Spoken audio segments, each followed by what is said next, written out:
how far would you go to make an impact in the world? The 10 incredible entrepreneurs will visit our campus to tell their stories and share the steps they took to be catalysts for change. The Entrepreneur Leadership Series, the most valuable one-credit class you will ever take. Aloha. So that's so cool. Our guest speaker, I met his wife when I was in college in BYU, Hawaii, and I didn't met him, but one day I passed by the store and I just parked and I say, I want to talk to Mackenzie about this. And she wasn't there, but he was there. And he just opened the door, shows everything, all the things he was doing, all the products, and he gave some products away. I was like surprised, like, wow, he was really, he's very open is what I'm trying to say. He's very open and he really is very natural for him to share his knowledge. And I was impressed by that day. So when I came, I thought he should be here. And I want to know how many of you have one Trade wallet with you. You can see how many people. There's a lot of people. This is a brand and I think it's a style. And I was thinking how hard it could be to start one company, one product. And he has done it and he has way more products now. He was named one of the growers. No, he started in 2015, the company in Hawaii. And then he was ranked in 2019, one of the growing companies in the US, and I thought it was very exciting that too. I know their story a little bit, and I'm very excited to introduce you the founder or co-founder of Trade Wallets, Colby.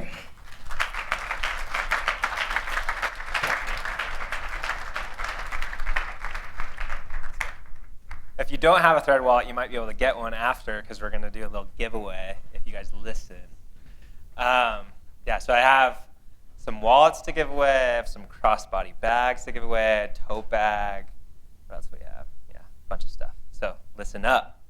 Bummed my wife couldn't be here. Co-founder with my wife. We started our marriage and our business together pretty much at the exact same time. So it was pretty gnarly, if you know what I mean. It's just like a lot of contention early on, but we figured it out. So this is where my story as an entrepreneur begins. Oh, by the way, she can't be here because she's in Hawaii. I just got back this morning. We committed to this like 6 months ago. You guys are so on top of everything, just the program and everything. And so we committed to it a long time ago, totally forgot about it, didn't see it in the calendar, so we booked a trip to Hawaii. She's still there with our 2 little girls, and then I flew back for this. So I'm sacrificing 2 days of Hawaii for this. Okay, so you see this amazing drawing I did when I was 14 years old. I went to a wakeboard camp. I grew up in Arizona, and I was really into wakeboarding, went out to Orlando, and my buddy and I went to this wakeboard camp. On our way back, is this too loud? It's like really loud in my ear. Is it too loud? Good, okay. And we were drawing some art about like this clothing line that we wanted to start, just like everyone and their mom wants to start a clothing line. And so we're just brainstorming, like, oh, we're gonna do this company called Wakeology. And just sitting there, and honestly, it wasn't a reality in our mind. It was literally just like drawings and thought of like sticker ideas and hats and shirts and stuff like that. But it was like, it's not gonna become reality. We're 14 years old. And then my dad leaned over and he's like, you guys should do this.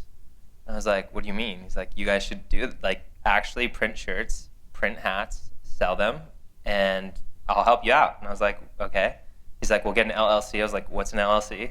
He's like, don't worry about it, I got you. And then he funded like the first round of shirts, which was like $2,000, shirts and hats. I got 10 big stickers plastered all over my best friend's cars without them knowing. And it's like free advertisement. And then sold all these shirts out of my truck. And when I say all these shirts, it was probably like 20 or 30 shirts at the start. And it was just so amazing. I was stoked on it because I was a really bad student. I wasn't like I can count on the number, like on one hand, the number of times I actually studied for a test. And some of you are out there like, yeah, that was me. And so I wasn't a good student. Like, you had to like pay me. You couldn't pay me to do my homework. But with this, I would like wake up early. I was just so stoked on it. I walked into this local skate shop and I pitched him our first round of shirts, and the dude took them. He's like, yeah, we'll take 20 of them. And I like ran home, like sprinted a mile, just like tell my mom, it's like, we did it, like we got it, we're good. That was the first little, little taste of entrepreneurship. 14 years old. It lasted like a year, 2 years or something, selling shirts out of my truck. 14 to 16, so it's like, yeah. Anyways, this is where it all began, and it's nothing beautiful, as you can see. And there's a lot of like fun little things that I would hide in drawings. I mean, I can't find any right now, actually, but like 10-11. This is like my buddy's dad. He passed away at 10-11. That was kind of like our, I don't know, like a number that we'd always hide. You can see 10-11 everywhere. Anyway, okay, second round, second venture. In college, I went to BYU and BYU Hawaii and played soccer at BYU, and there was a kid on the team, a good friend of mine. His name's Garrett G. If you guys follow the Bucket List family, you know that family. That's Garrett G, and he started an app called Scan while we were in school. Scan was like one of the very first QR code readers, and he ranked like number 1 on the App Store. Ended up selling it to Snapchat for, I think, $54 million, like in college. I was like, what? So I want a piece of that. And so I like picked his brain, and at BYU they just kind of like preached tech. They preached apps and software and all that. So I was like, okay, I'm gonna do an app. And I came up with this idea called Pick Play. It was like apples to apples, but on your phone, and it was using pictures instead of words. And that was the idea I had. Learned how to design the logo, and shirts and hats, did an event party and all that. Convinced my dad to give me $20,000 this time. So already $2,000 down the drain. Now I'm like, I have another idea. You want to back me? And he's like, sure, let's do it. I'm like, so I'm lucky. I have a great dad. But he gave me $20,000. So for 9 months I did this, and it was good. Like, we got to this beta version. There's a few lessons I learned in this. Number 1, I wish I would have given equity to our developers, because I was paying them out of pocket for everything, and I ran out of money really fast. So with paying developers and doing this event, I was drained. And then as an app, it's really hard to gain traction to like monetize. So long story short, 9 months I was just beat, and it fizzled out. A lot of lessons learned. Another big lesson, I didn't really love technology. I loved design, I loved product and business, but I didn't love technology. And so I learned that I needed to go more towards what I was really passionate about, which was consumer products and lifestyle brands. And so I was at BYU soccer tryouts, and I'd already made the team. I'd been playing there for a few years, and I saw this guy walking around, looking like a coach, had a clipboard and everything, and I was like, who is that guy? And his name was Mark Davis, and some guy was like, oh, he's the BYU Hawaii coach, and they're kind of like joking around, like, probably want to stay away from him, like, you already play here. And Mark came up to me, and I think out of like the pride, he came up to me, and I was like, bro, I'm like already playing at Provo. He's like, I know, just like hear me out. I was like, all right. And so he like drew up this beautiful picture of Hawaii living, and he's like, you ever considered playing in Hawaii? And I was like, never. I didn't know that was a possibility. He's like, if we could make it work, would you be down? I was like, 100%, I'm down. So I was like, if I can convince my coach and a few players to come out with me, it's game on. And so this is actually my backyard in Laie, Hawaii. So I lived this dream, and I don't know how it became reality, but for 2 years I was bouncing back and forth from BYU to BYU Hawaii. And before I left, I was really into skateboarding as a kid. I really wanted to learn to surf when I got to Hawaii. So I started skateboarding a ton, and I get there, and I don't know if you guys have been in Hawaii, North Shore, but waves are insane. It's just like, if you don't know what you're doing, which I didn't know what I was doing, you're just going to get wrecked. So I got wrecked, and in that process, I lost my wallet to the ocean. And this was like first week, I just like totally forgot I had it in my board shorts, and off it goes. And so I did the whole like renew my credit card, renew my driver's license, everything. And I look online and I typed in men's wallets on Google. And as you can imagine, it was literally the same wallet, like your George Costanza wallet. For those that don't watch Seinfeld, this is George Costanza, and this is his wallet. And it's pretty much your dad's wallet. And it's just a big bifold or trifold that hurts your back. You know, clunky, it's boring, it's either black or brown, and it's just jam-packed full of stuff. And that's all I saw on Google. It was just like a never-ending scroll of the same wallet, and I was just like, there's no minimalism here. There's like, I'm in Hawaii, it's like as minimalist as you can get. Like there's really, people don't really care much about materialistic things there. And so I was just like, I just need something to hold my cards, like really slim. Something that like I could get wet in my board shorts and it wouldn't ruin, which leather would get ruined. And so I was like, looking and scrolling, and I couldn't find anything. And so I ended up going to the local Foodland, and which was the grocery store, and I see this thick rubber band around some broccoli, and I just straight snagged that thing and wrapped around my cards and cash and called it good. I found my new wallet, and I didn't pay for the broccoli, but they don't know about it.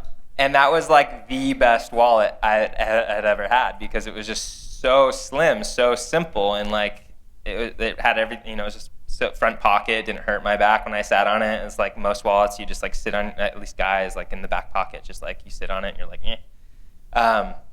Anyways, I was like, so then I took this class from these two guys. They taught a crowdfunding class at BYU, and I took it, and basically throughout the semester, you had to come up with a Kickstarter campaign and launch it.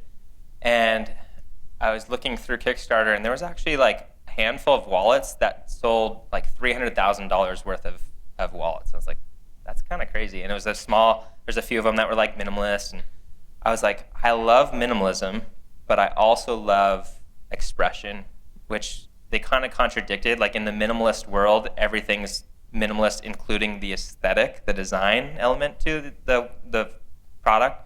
And so what I wanted was kind of something different, where I wanted it minimalist in its functionality, but I wanted it to be expressive in its appearance and its aesthetic. So I came up with the better rubber band, we say, and this is the first, it's not even sewn, I didn't have a sewing machine, so it's me just like holding this elastic on the backside. I went to Joann's Fabric and I got some white elastic, and that was the wallet. And so that was, then I needed to come up with a way to get the expression side of the product, because I loved the idea of just like this thicker elastic. Now I just wanted to like put on colors and prints and patterns and stuff that I was attracted to. And these aren't them, by the way. I wasn't attracted to pepperoni pizza shirts, but there was a company called Beloved, and they just so happened to be out of Orem, Utah, of all places, right down the street from where I lived. And so I went to Joann's Fabric, which I saw there's a Joann's Fabric here. That was kind of reminiscent on Joann's Fabric. But I bought a bunch of white elastic, and I walked into this headquarters of this company. Unannounced, nobody knew I was coming, so nobody was there to greet me, and I just kind of like roaming through the building, and I go to their warehouse, and there's like probably like 10, 15 people just like pick, pack, and ship. There's guys doing production, making shirts, all these things, guy driving a forklift, and I'm just like sitting there in the corner, and nobody knows who I am. And I see this guy in the corner, and I see him, he's making socks. So he would take a white sock, and he would take then a piece of paper with a print on it, and then heat press it for like a minute, and then he'd lift it up, and all of a sudden the sock was not white, it was like a pepperoni pizza sock. And I was shocked. I was like, what just happened? That was a magic trick. Especially because it was like, it looked good. It wasn't like an iron-on, you know? Like you could do those iron-on shirts and they look weird and they have the outline thing. But I was like, this was different. And I was like, wow, what is this? So I went up with my elastic and I told this kid, he's like probably an intern. And I was like, I have this school project I'm working on. Would you mind if I tried printing on this elastic? And he's like, sure, let's do it. And I was like, you're amazing. And I was like, so he grabbed this poop emoji pattern and he put my elastic on it, and he's about to press it. I'm like, oh, hold on. Like, I don't know the makeup of this elastic, and I'm worried it's gonna just melt all over your machine and just completely ruin your heat press. He's like, let's just go for it. And I was like, yeah, I love you, dude. And so we pressed it, and like, wait a minute, I'm just like, fingers crossed it didn't just ruin this machine. And sure enough, it's perfect. And I'm like, oh my gosh. I remember like, I had my friend that was helping me at the time, and I like called him on the way home. I like had to pull over, and I was like, dude, I found it, we got it. Like, this is it. And because at this time, it was like, I had previously reached out to China to, like, on Alibaba, you can reach up factories, and I asked them like if I could do a pattern, and the minimum was like 500 wallets for one pattern. So if like I wanted to do some pattern, like I had to do 500 of those, and then I had to do 500 of the next style. There's no way I could afford that. So I was like, dang, like I have this idea and I can see it, but like it's not like I can't afford it. And then so once this happened, I was like, whoa, like doors kind of swung open in my head. I was like, this is it. So then I just needed a sewing machine. So I found this girl, she had a sewing machine, and she thinks I used her for a sewing machine, which I completely did. And I had this print, and this was totally knocked off on Pinterest. This was not something I designed. And I took it to this girl's house, and she helped me sew it, didn't know how to sew. She taught me how to sew. And I remember she goes, you need to put a key ring on this thing. And I was like, no, this is like I didn't know this girl, but I was like, sure, okay, whatever. But I was like, in my head, I was like, no, this is a guy wallet. Like, guys don't want like extra bulk, you know? And she's like, I would use this thing if it had a key ring, because then I could attach my keys or my like gym pass to it. Excuse me. And so I just went with it. So she snagged one of her headbands off of her, sorry, I can't open this bottle and hold a mic at the same time. She grabbed a headband off of her doorknob and cut it up, and then sewed a loop into it, and then slid a key ring on top of it. And so this was literally the first prototype of the original thread wallet with her headband as the loop, and then my keys attached. I was in Costco, and I had been using the wallet, and I was like, she was actually right. Like, I actually like the key ring. So anyways, let me just take a sip. And it spilled all over my hand. Okay, so now I have my product, and now I just need to launch this thing on Kickstarter. And as you can see, we raised $8,468. $6,000 of those dollars were from one person, and he was my best friend. And so it looks like kind of a success, not like a huge home run, but it was one of my buddies who was rich somehow. I didn't ever ask how he made his money. And that girl with the sewing machine, I ended up falling in love with her. That's my wife, Mackenzie. And as you already know, she's the smarter one of us too. So we ended up moving. So we got married in August, and we moved to Hawaii. And so it was like a 6-month-long honeymoon in Hawaii. And we had, let me back up. Before we left, we made 1,000 wallets. We made 1,000 of these elastic wallets, knowing that we wanted to sell them in Hawaii at like surf shops. And I told Mackenzie, I was like, I will sell all of these wallets by the time we leave, which I had like 6 months. So, and then fast forward 5 months, and I had sold 0 of them, and they were sitting in our apartment in this little suitcase. And I was like, crap, I better get selling. So we ended up going door to door at surf shops in Haleiwa, and there was this one. Hold on, see if I can skip it. Let's see, is it? There you go. See this right here? I had found the scrap wood outside of our apartment, and it was literally like I didn't have a saw, I didn't have nails or anything. It was like a bundle, like just a little pile of wood, and it made up this display. So we walked door to door with this display, hoping for one surf store to just be like, "Yep, I'm gonna take it." We walk into Surf and Sea, and the buyer's there. It just so happened to be they're usually not there. Buyer's there, spreads them all out across the glass table. I was kind of like, I don't know, like kind of thinking, we're like, okay, we'll just give you time. So we like walked away. And we're like kind of roaming, and we see this customer walk in. She grabs a bikini and then throws it up. And she goes, oh, what are these? And the buyer was like, they're thread wallets. They're a new wallet, and they're elastic. And she like didn't know how to pitch it. And she's like, I'll take one. Actually, I'll take 2. I'll take one for my husband. And so 2 got sold on the spot. Like, you can't write up a story like that. I promise you I didn't pay this chick. And And so the girl leaves, and the buyer goes, I'll take 20. I was like, yes! That was it. So that was like our first like retail experience where I was like, whoa, it can work in retail. It works there.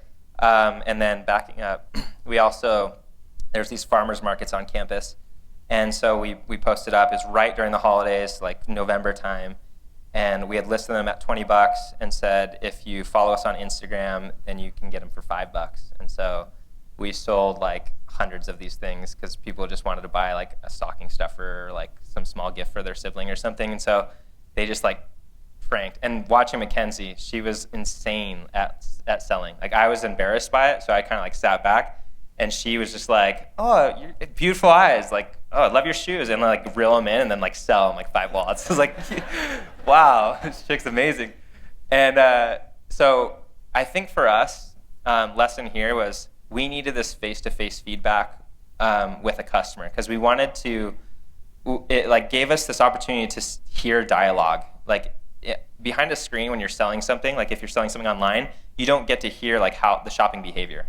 Whereas two of their friends come up to the table and like, oh, that's cute, or the questions they would ask like, will my cards fall out? Like those types of questions, or just like, I don't know, just like how does it work? Those types of things. Like then we could answer those online and we could start selling online. But we needed the face-to-face feedback, and that was really priceless. Not only just from like the qualitative data, but also like the energy that we got from like selling. Because like we could sell online, we probably just sold a wallet right now, but like I wouldn't know. But if I was like at a farmer's market and I sold, I'd be like hyped, And like there's energy behind that, and so we needed that, and Mackenzie needed that because I wanted to be an entrepreneur, and she didn't. She wasn't really like, I didn't know if she wanted to be an entrepreneur, and so we were kind of at this fork in the road. I was graduating, and let's see, and we're there. So these crossroads where I had some opportunities to play professional soccer, and then my dad's a financial advisor, so he had he had a firm, and he kind of like throughout my whole life was like, you could take over the firm and all these things, and that there's kind of a pressure there. I just didn't really love that, and it was hard to break that to my dad. And then I had this stupid wallet idea that it was calling our name, and I remember calling my dad one time, and I was like, I hate to break it to you, I like really appreciate the opportunities you've given me, and like I really want to, like I would love to work with you, like you're an amazing person, but I just don't think financial advising is for me.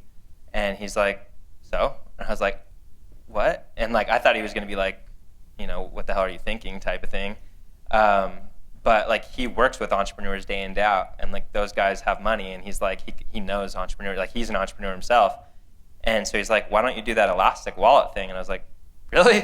He's like, yeah, like I tell my clients all about it, like I love it, I use it. And you like pull that, and I was like, whoa, like this is maybe there is something there. And I think that's what I needed to hear from my dad to say, like, do it. Just similar to like Wakeology and Pick Play. Like I needed that extra push. And so a lot of you guys might not have parents that are willing to like push you into entrepreneurship.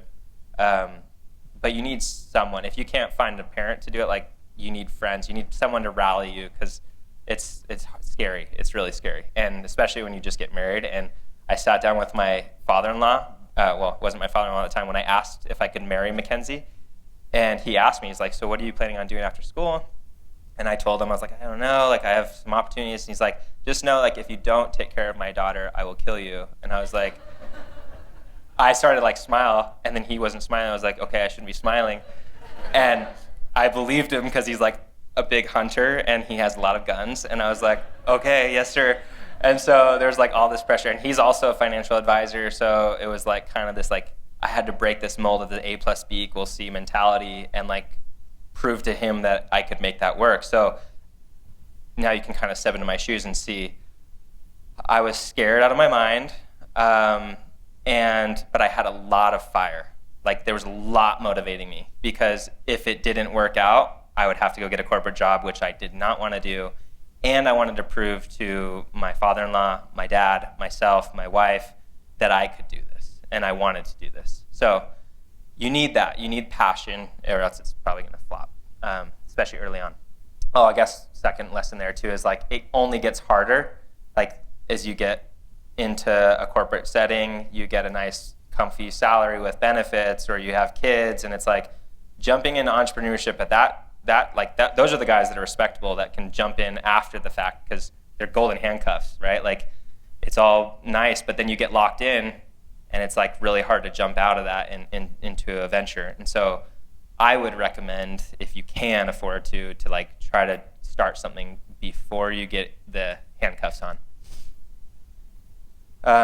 And I shouldn't say it in a negative way. People like corporate jobs. Like it's just not for me. But if you want to be an entrepreneur and you don't want to live a corporate job, then try to start early. It's not like no shame to a corporate setting. But Kickstarter round 2.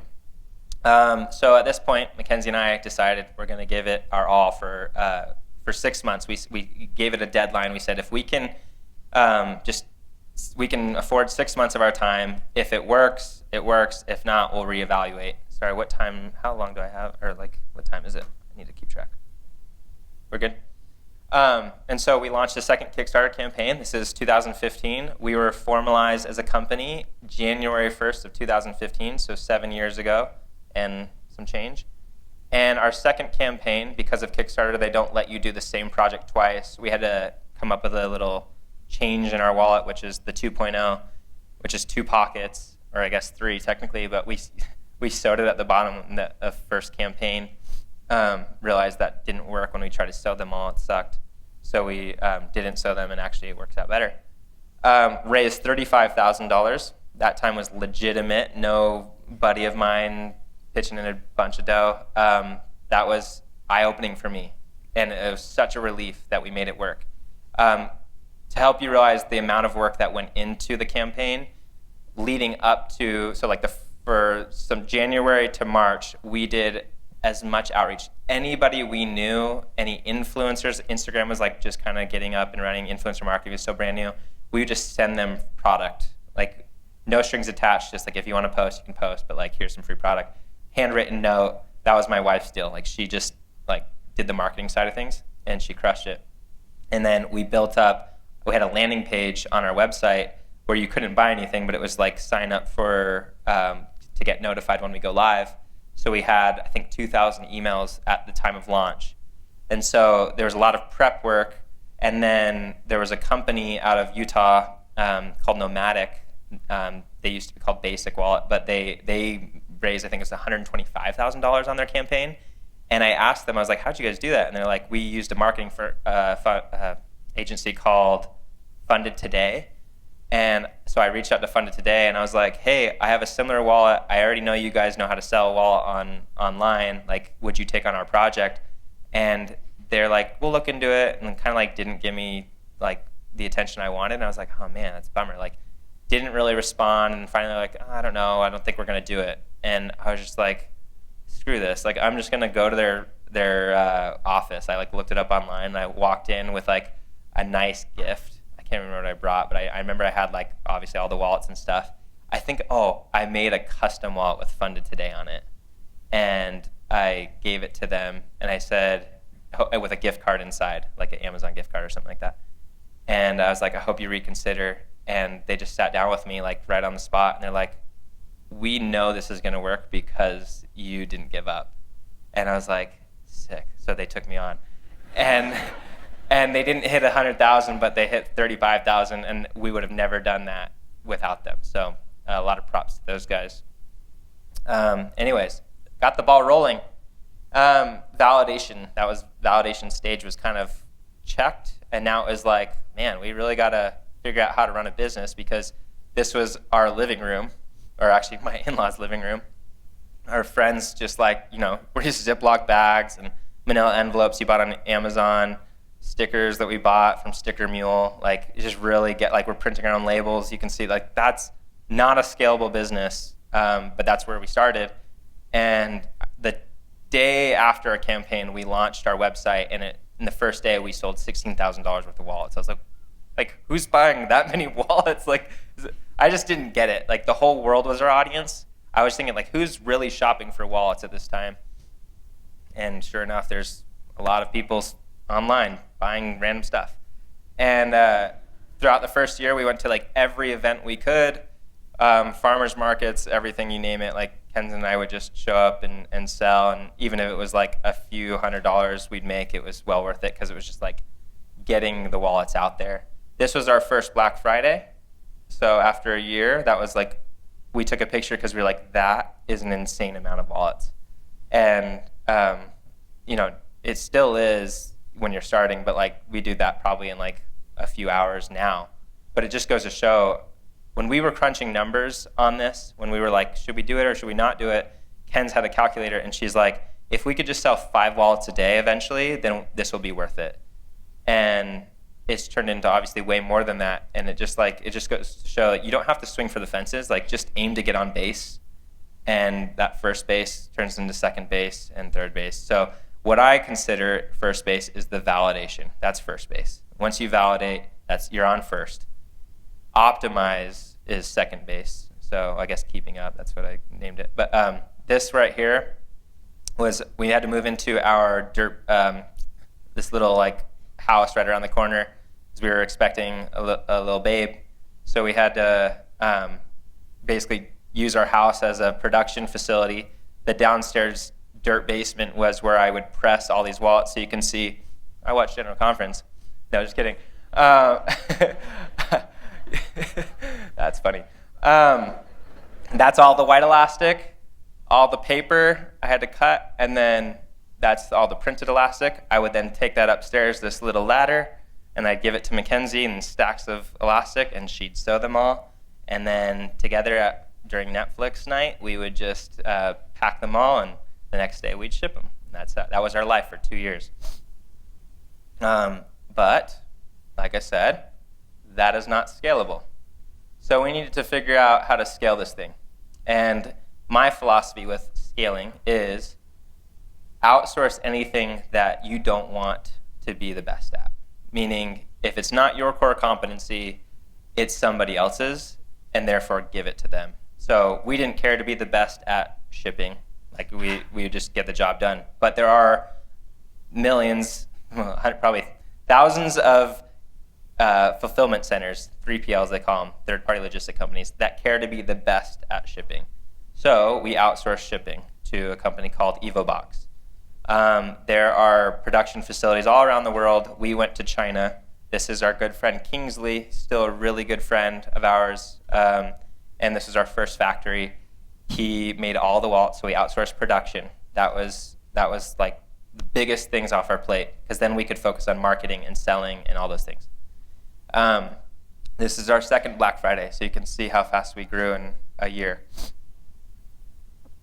Excuse me. 2016, we decided, we saw our customer, they were using our wallets, and they would carry them around on a lanyard, just like some random lanyard they'd find from a junk drawer that we all have. And they would attach their wallets, and we're like, that makes our wallets look ugly. And so we decided we're going to make a cute lanyard to match the wallet. And so we launched the wrist lanyard and the neck lanyard. And that was one of those things where there was some contention in the household, because Mackenzie was like, we are not a lanyard company. Our name is Thread Wallets, and we're going to sell wallets. I was like, I know, but it's a complementary product to the wallet. And I see everyone using lanyards, like these are going to take off. And she's like, I'm a no on this. And I was like, fine. And I ended up doing it anyway. And sure enough, best-selling product ever. So really, well, it is like our best-selling product. So she won the first round on the key ring. I won this round. Kickstarter round 3. We did a phone case, which I can see right there. She's got one. Thank you. You can show off to the crowd. I also use that wallet. It's my go-to wallet. Was not a home run by any means. It was $19,000, which is a lot of money, but it's not anything significant in the business world. Like, that doesn't really go too far. And so it wasn't really like validated, and I was kind of worried about it, because I was like, the way this came about was you would see girls mostly at checkouts. They would keep their credit cards in the back of their phone case, like in between their phone case and their wallet. Some of you guys are like, yeah, I did that. And I'm like, you should stop doing that and use our wallet. And they would have to take off their case every time you hand the credit card. And I was like, what is going on? Like, that behavior is weird. Let's create a elastic pocket on the back of that phone case, and voila. And so that's my favorite product. More wallets. We launched our bifold wallet in 2017. It's kind of more, I would say, more masculine. This is like more sophisticated on the outside. It's full leather, genuine leather. It's RFID protected, and then it has the elastic sleeve on the inside. Okay, 2018 was the year of building our team. So for 3 years, McKenzie and I did this pretty much solo. And we started to get burnout, and we were just like, we need a team. And just to give you some perspective, this year we had done $1 million in sales. So third year we did $1 million in sales. Way more than 5 wallets a day. That's crazy. That was crazy. Like when we hit $1 million, I was like, whoa, this is crazy. So we hired our executive team, and we gave them equity, which is a huge lesson I've learned, is giving equity. Some people are stingy around giving equity, and I understand the reasoning behind that. But my philosophy is, if you can share that ownership, then the people take ownership. They are invested for the company long term. They're not in it just for themselves, just for a salary. They're in it to build something and create something, and that's what you need on your team early on. And so our executive team, which is all right here, they all have equity in Thread, and it's the same team, and they're amazing. And then we got into a new office space, which was awesome. I'm going to kind of scroll pretty fast through like these next years. 2018, more wallets, launched our vertical wallet, which is our best-selling wallet now, which is awesome. It's basically elastic on one side. On the other side, it's a leather, RFID protected, and then it's sewn on the bottom. So it's a little bit more secure and sophisticated. And then 2019, we were named in Utah Valley the fourth fastest growing company. We got into our headquarters where we currently are in Provo, and I feel like this was the year for formalities. We really started to dial in just like all the logistical things of a business and the legalities of things, and just like HR stuff, like the stuff I hate. But you have to do that as a business, and if you want to grow. 2020. This was a year that I deemed diversification, because we had been selling wallets and lanyards and phone case wallets strictly. And Facebook ads, the cost for Facebook ads were going up and up and up. And so for us to make ads work, I'm trying to use layman terms, we had to add on complementary products, basically products that would not compete. Like, if you have 5 wallets, you're not going to buy a bifold and a vertical wallet. You're just going to buy either a vertical or a bifold, right? You're only going to buy one of those products. The only complementary product we had was the lanyard, and that worked with 2 of our wallets, the elastic wallet and the vertical. Whereas we wanted to create more complementary products, which increases what they call our average order value. So to give you a perspective, before this year, we were selling $18 on average. Every time someone checked out, it was like an $18 checkout. Once we implemented the lip balm holder and the AirPod case and we call it the trifecta, that went up to $32 average order value. So you can see now that gives us, for the same customer that came, that we paid for them to get to our site, they used to spend $18. Now they spend $32. That gives us more money for marketing and to fund the business and to keep it growing. So that was my mentality, was like, we need complementary products. We need to diversify. We can no longer just be a wallet company. We need to start branching out. And so missed one of the biggest parts was crossbody bags. We wanted to, from the start, we knew that wallets were just our foot in the door. We knew that it was a category that was underserved. Every retail shop I'd go into, the ones that we wanted to be into, and were like Zoomies or Tilly's or Urban Outfitters, you asked them their best-selling wallet, and it was the Herschel black card holder. No matter who you'd ask, it was the Herschel. It's called the Charlie wallet. And I was like, I can compete against that. I can get a lower price point, more aesthetic, a better display, complementary products. I was like, the category of wallets is so underserved. We're going to own that. And that's going to be our foot in the door with retail. And then we'll branch into the bigger category of, we call all things carry, which is like backpacks and duffel bags and travel stuff and all the stuff that you guys have right now. And so bags this year was a crucial moment in Thread history because it was going to be their first like bigger price point product in the bag category that we wanted to validate. And I was so scared that it wasn't going to work. And the first 2 days, like we launched and it was like sold out in the day. And I was like, it's working, it's going to work. And now it's like one of our best selling products is the crossbody backpacks coming later this year. We just launched tote bags, which is awesome. And so now you can kind of see like beginning with the end in mind is crucial when starting a business. But then you have to backtrack. You have to reel it back in and go, okay, that's where I want to be. Like for me, Thread is going to be the next Vans. Like you're going to see Thread in 50 years, and you're going to see it being in surf, skate, snow. We're going to be doing events. We're going to be doing all things carry, travel, tech, everything. That's where I want it to be.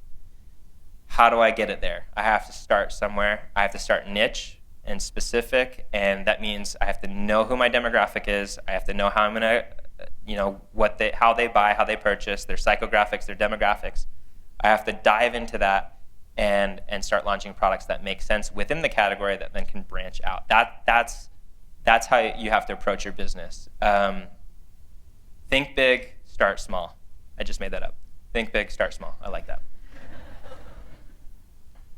Okay, 2020, lot of traction. This was like a year of publicity. We got on Inc. 5000 list, and we're like all taking bets on internally, like what are we going to be ranked? Is it going to be like 4,201? Like what is it going to be? And whoa, 104th fastest growing companies in America. So that's privately held companies. So again, zoom back to the year when McKenzie decided and I decided to do this. It was crunching numbers. Can we do 5 wallets a day? To now, 5 years later, and we're on the Inc. 5000 list, ranked 104. I never in a million years would have thought that would have been the case. Your ideas that you think are dumb, which I thought it was dumb, or you might think like, I don't know, like they can go somewhere. Like believe in that and keep pushing. And if it's not that, then let it evolve and let it pivot. But just start and just go and let it kind of take, morph. In Utah, we were ranked number 3 out of the top 10. They only show 8 here, but we're the only consumer products company in Utah. So all these others are either like real estate companies or tech companies. So not many consumer product companies. I mean, there's some big ones now, like Cotopaxi, gotta love them, Skull Candy. Those, there's some big ones, but like to compete against big tech companies that have millions of dollars of funding, like that was a lot of pride for me to say, we did this without taking any investment. And we're true to that, and we grew responsibly, we grew profitably from day one. We've never had to like really be in the red. There are times where we've had to take on some debt, but other than that, like we've grown responsibly. And they say you don't go broke, you can grow broke. So you can actually grow yourself to death, meaning like you take on too much, you seek after too many opportunities, and all of a sudden you don't have the capital to like keep this afloat.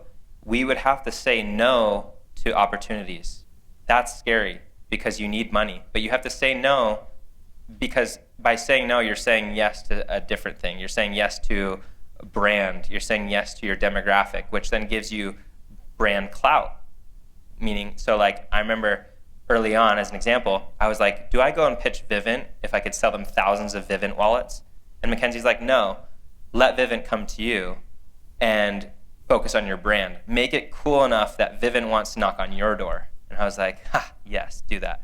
So we did that, and sure enough, 2 years down the road, Vivint's knocking on our door, and we get like a $5,000 order, which was like insane at the time. Like you have to stay true to who you are, stay authentic along the way. There are times where you kind of have to give and take, but like for me, that's a big lesson in what you're starting is know who you are and what you want to be and stick to it. Don't try to stray. And just like sell out. So since then, we were ranked on the Inc. 5000 in 2021 as well, number 442.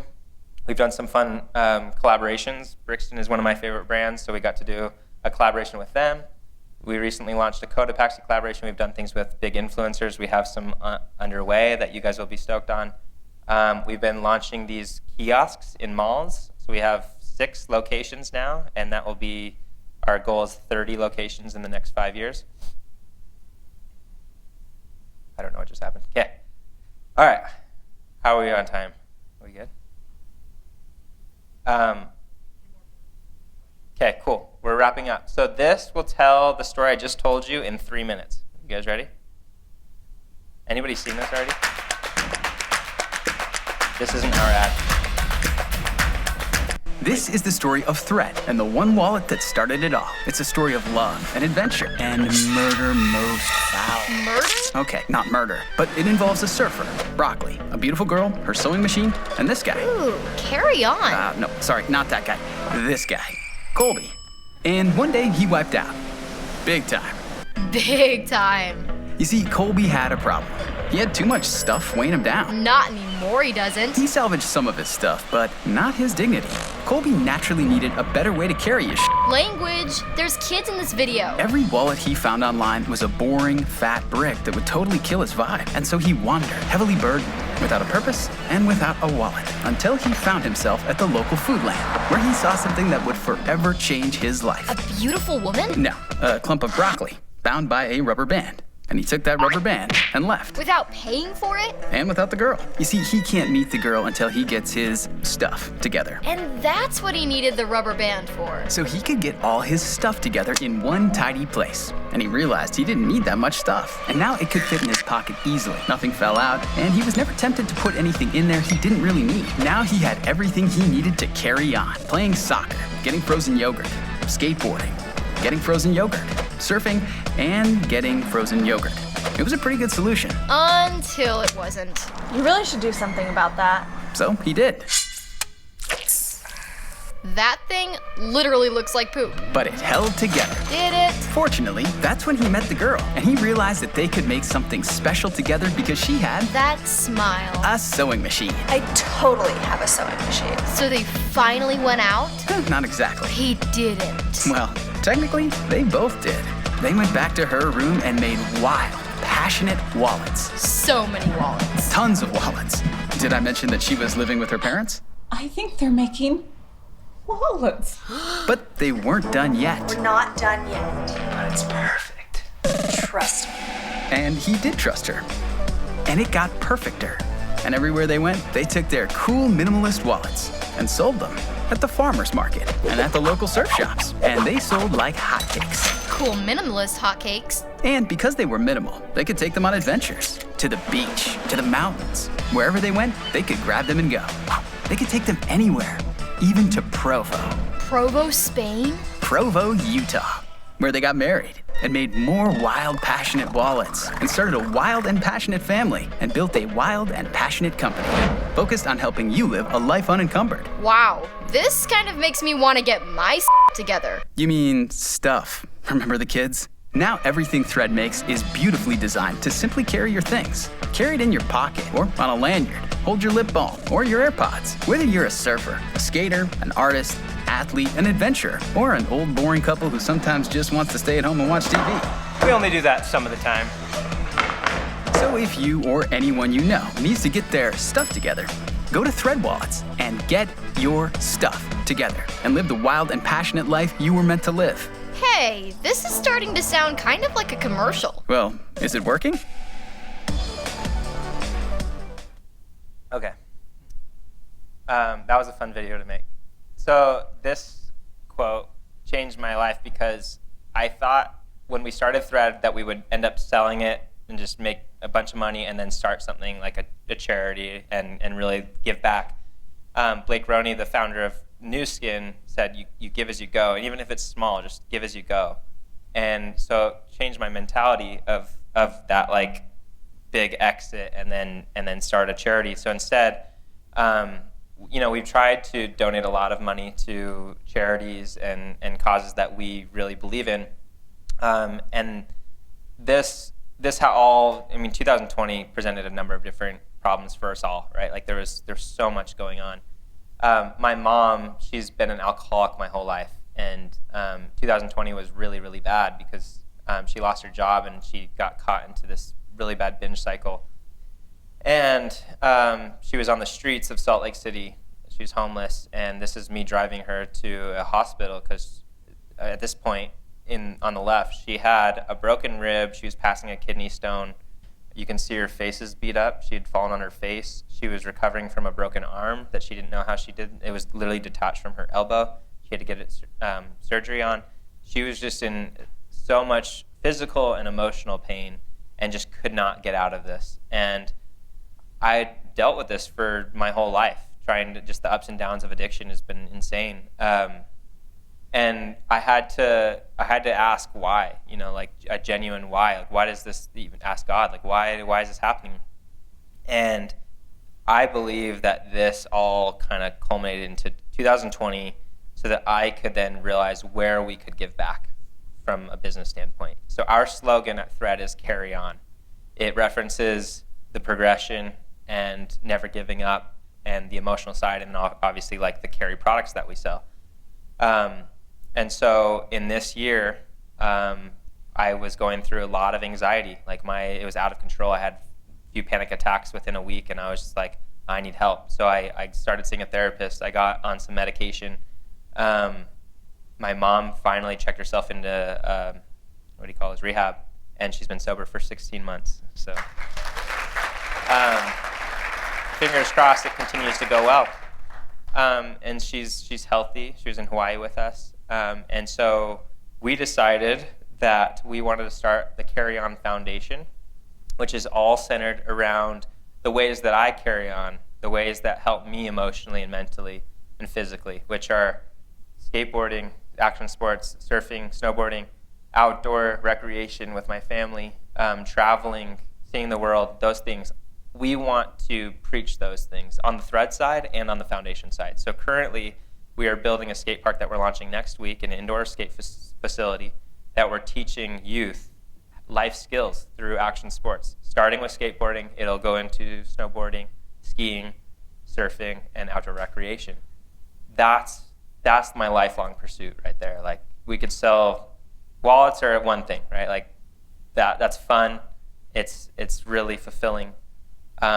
This is where it really is. This is, for me, this is what drives me, and this is the why behind it all. So Carry On Foundation, if you are interested in participating, volunteering, any way, I'd love for you to come up, and I'd love to just connect and get your name down, see if there's a fit.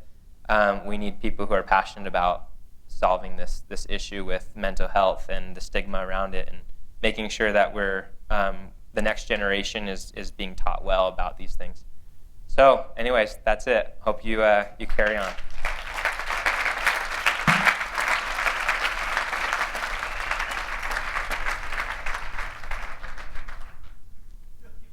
Okay. Can I ask some questions for some giveaways? Do you guys want to do that first, or do you want to do a Q&A? Should we do Q&A and then we'll do giveaways? Okay. Any questions? Yeah, see your hand and then your hand.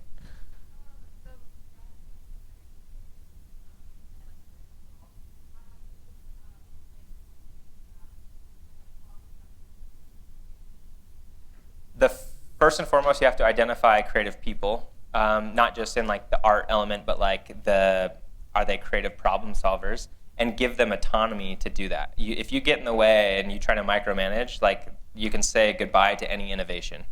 But allowing people to just explore and fall on their face and not be afraid to fail, and you like create a culture where it's okay to fail, it's actually like encouraged to fail and try things. That's where creativity is blossomed and continually thriving.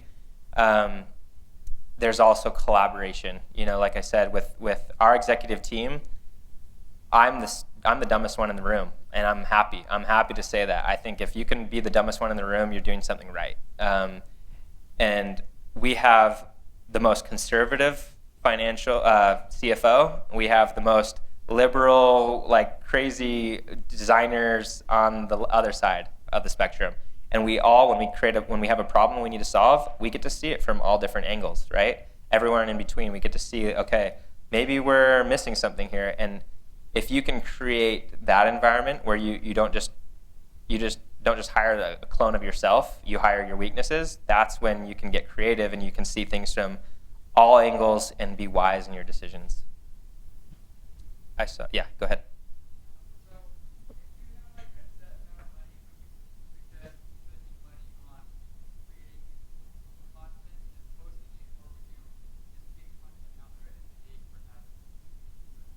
I think you can do both. Like, as far as creating content or paying for content, we would do a hybrid. So like, we would do photo shoots. We still do this. We do photo shoots in-house, but then we also send product out to influencers and photographers, and they create content. And that's cheap because if we're sending it to someone in New York, they're getting this like really cool urban vibe, and we would have to buy flights out there and do a whole shoot. We just do like one shoot in-house, and then we outsource all the other content, and then we use those as ads. So we're taking that content and testing them as ads. Another cool thing we did recently was we challenged our whole team. The winner got $500, and it was just create an ad on your iPhone. And it was just like as raw as you could make it, just like start filming and like just see, and then we tested it. So it was like, I say ugly sells. Like, you don't have to be all buttoned up and refined. Like, you don't have to wait till it's perfect. Just like get things out there. And these days, actually, ugly sells because if it's too buttoned up, people see right through it as an ad, and they just keep scrolling.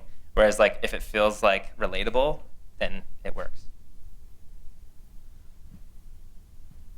Any other questions? Yeah. I did, yeah. It wasn't my dad. It was my buddy Romy. Yeah, I did pay him back. It's like after we launched our website and made $16,000, I was like, here you go. Yeah, and then this is so funny. I've actually never shared this. Can I share it? This is embarrassing. I was sitting on the toilet one day, and I was looking at my pants like really close up, because I already had the name I liked, Thread, and I was like, Thread, and I was like looking at my pants, and I saw this like crosshatch in my pants, like as the twill, and I was like, done, there's the logo. So that's it. It's just a thread. A lot of inspiration on the pot. I saw your hand, yeah.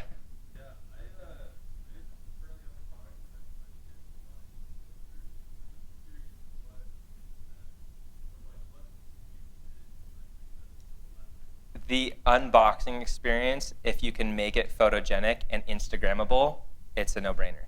Like, if you have to pay them to post, and if you have to like kind of curate how they're going to post, it's too much work. Like, they want something that's like hype, maybe something that like makes them feel like they got exclusive rights to this thing, or the unboxing. Do you guys follow Tristan Ikaika?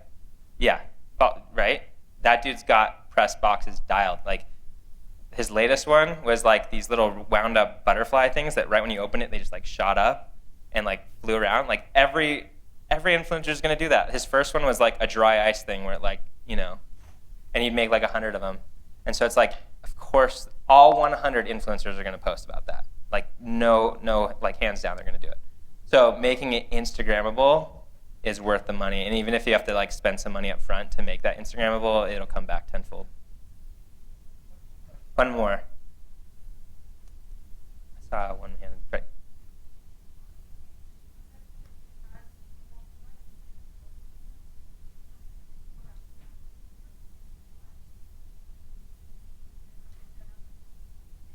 Right. We lucked out on this because, I mean, Elastic only lasts so long anyway, and our price point's at a point where it's not hard to buy a $15 wallet, especially when you're running discounts during seasons. Like, you can get a wallet for $10 a lot of times. Like, that's a no-brainer. And so our product is different from maybe your product or what you're thinking, but a shorter lifespan is good on some cases, it's bad on other cases. That's where complementary products also help, is that customer that bought your wallet can now come back and repurchase a bag or buy a lanyard or whatever. And it's also, anyways, I could go on but like, to me, it's a number of things. I don't know what you're selling, but that's kind of how we've navigated that. Yeah. Sorry, last one. We'll do one more. Shopify. She asked, how do you make a good website? Shopify has templates pre-baked. You just have to fill in your content, and it's money. Hands down the best. Okay, thank you.